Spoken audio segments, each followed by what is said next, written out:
കർത്താവേ, നിൻ്റെ ഉന്നതമായ നാമത്തിന് സ്വസ്ഥം ചെയ്യുന്ന കർത്താവേ, പലതരത്തിലുള്ള കടൽക്ഷോഭങ്ങളിൽ ജനങ്ങൾ വീട് വിട്ട് അന്യദേശങ്ങളിൽ പോയി താമസിക്കണ സ്വന്തം മക്കളെ കെട്ടിച്ച വീട്ടിലും ബന്ധുക്കളുടെ വീട്ടിലുമൊക്കെ നാട് വിട്ടു പോയി താമസിക്കുക. അവിടെ പുരുഷന്മാരെല്ലാം പല പല നിരാലംബരായി കടപ്പുറത്ത് ചെല്ലാൻ പോലെയുള്ള കടലോരങ്ങളിൽ അലഞ്ഞു നടക്കുന്ന ദാരുണമായ കാഴ്ചയാണ് കാണുന്നത്. അവർ ഉരുൾ പൊട്ടുന്നവരും നദി കരകഴിഞ്ഞ് വീട്ടിലോട്ട് ഒഴുകുന്നവരും എല്ലാ മേഖലയും ജീവിതം സ്തംഭിച്ചിരിക്കുന്ന അവസ്ഥകളിൽ കർത്താവ് എത്രയും വേഗം വെള്ളം ഇറങ്ങി ജനങ്ങൾ സ്വസ്ഥത അനുഭവിക്കുവാനും ഇതിനുള്ളിലെ അഡ്മിഷനും മറ്റ് ഉപരിപഠനങ്ങൾക്കുമായി പോകുന്ന കുഞ്ഞുങ്ങൾക്ക് സ്വന്തം വീടും അവരുടെ സർട്ടിഫിക്കറ്റ് വെക്കാൻ പോലും സ്ഥലമില്ലാത്ത രീതി വെള്ളം ജലപ്പൊക്കം കവിഞ്ഞ വീടുകളുണ്ട്.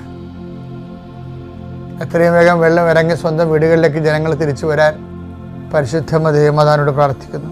അമ്മേ പരിശുദ്ധമ്മ ദേവമാതാവേ, കനായിലെ കല്യാണ കുടുംബത്തിലേക്ക് എന്നപോലെ നഷ്ടപ്പെട്ടു പോയ പകുതിയും അടിയിലായിപ്പോയ ആലപ്പുഴ കൊച്ചി മേഖലകളിലും മറ്റ് കടലോര പ്രദേശങ്ങളിലുമുള്ള കുടുംബങ്ങളെ അമ്മ ഏറ്റെടുക്കാൻ പ്രാർത്ഥിക്കുന്നു. ഭരണാധികാരികളെ കണ്ണുകളെ എത്രയും വേഗം അടിയന്തരമായ ഈ മേഖലയിലേക്ക് തിരിക്കുവാനും മറ്റെല്ലാ അവരുടെ ഊന്നലുകൾക്കും അപ്പുറത്തായി പ്രഥമ പരിഗണന വെള്ളപ്പൊക്ക ദുരിതാശ്വാസ മേഖലകളിൽ കിട്ടുന്നതിന് വേണ്ടി ഭരണാധികാരികൾക്ക് വേണ്ടി പ്രാർത്ഥിക്കുന്നു.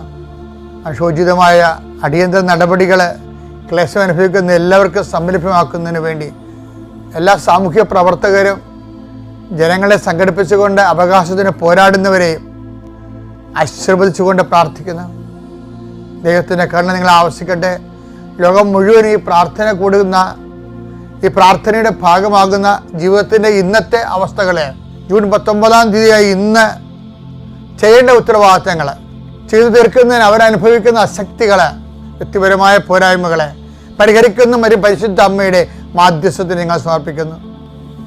നിങ്ങളുടെ യാത്രകൾ തിരിച്ചു വരുന്നവരെ കർത്താവിൻ്റെ സന്തതമായ സാന്നിധ്യം നിങ്ങൾ എവിടെയെല്ലാം ആരിലൂടെ സംസാരിക്കുന്നോ എന്തെല്ലാം ചെയ്യുന്നുവോ അവിടെയെല്ലാം നിങ്ങൾക്ക് സഹായം ആവശ്യമായി വരുമ്പോൾ ദൈവത്തിൻ്റെ കൃപ ലഭിക്കുന്നതിന് വേണ്ടി പ്രാർത്ഥിക്കുന്നു. കർത്താവ് ഇന്ന് അനേകം മക്കളിലേക്ക് സാക്ഷ്യം ഉണ്ടാകാൻ വേണ്ടി പറഞ്ഞാൽ തീരാത്ത സാക്ഷ്യങ്ങൾ പറഞ്ഞുകൊണ്ടിരിക്കുന്ന കൃപാസന അൾത്താരയിലേക്ക് എത്രയും വേഗം ദൈവാനുഭവം കിട്ടിക്കൊണ്ട് ജനങ്ങൾ ആവഹിക്കപ്പെടുന്നതിന് വേണ്ടി അവിടെ ഓരോ ആവശ്യങ്ങളുടെ മേലും ദൈവികമായ തീരുമാനം ഉണ്ടാകാൻ ഈശോയുടെ ഉന്നതമായ നാമത്തെ സമർപ്പിച്ച് പ്രാർത്ഥിക്കുന്നു.